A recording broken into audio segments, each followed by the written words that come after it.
Hello everyone, সবাই কেমন আছো? আমি তো অনেক অনেক ভালো আছি। আজকে তো জানো আমার বন্ধুর বিয়ে ছিল, আর আমি দুপুরবেলা একটা টানা ঘুম দিয়ে নিই। তারপরে উঠে একটু কফি খেয়ে সুন্দর করে সাজুগুজু করে রেডি হয়ে যাই বরযাত্রী যাব বলে। আর অনেকদিন পর এরকম বাসে করে সবার সাথে যাবার মজাই আলাদা। সত্যি বলতে আমার এত আনন্দ হচ্ছিল না, কারণ ম্যাক্সিমাম বিয়ের ডেটে আমার শো থাকে, আমি যেতে পারি না। আর এদিকে দেখো আমার বান্ধবী বাসে উঠেই আগে ডান্স স্টার্ট, তারপরে দেখো এখানে আমরা পৌঁছেও গেছি আর এখানে বাজি ফাটছিল। আর আজকে ব্রাইডকে কত মিষ্টি লাগছে দেখো। আর আমরা এখানে বসে তো অনেক গল্প গুজব করলাম। আজকে ৮ পাড়ে করে শাড়ি পরেছি, আমাকে কেমন লাগছে বলো? অনেকদিন পর এভাবে শাড়ি পরলাম, মাথায় ফুল দিয়ে সুন্দর করে সাজুগুজু করেছি। বিয়ে বাড়ি মানে জমিয়ে খাওয়া দাওয়া, তো চলো এখানে বসে আর কতক্ষণই বা গল্প করবো, পেট পুজো তো করতে হবে। প্রথমেই চলে গেছিলাম পকোড়া খেতে, আর আমি কফি খাইনি কারণ বাড়িতে অলরেডি ২ কাপ মতন আমি কফি খেয়ে নিয়েছি, আর আমার কফি খেতে তো দারুণ লাগে।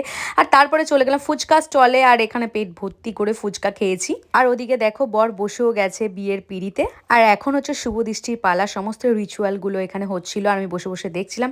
তারপরে চলো এবার একটু ডিনার করে নিই। আর ডিনার সেরে আস্তে আস্তে দেখি ততক্ষণে বিয়ে কমপ্লিট হয়ে গেছে। আর দেখো নতুন ব্রাইডকে কত মিষ্টি লাগছে। তো আজকের মতন বাই।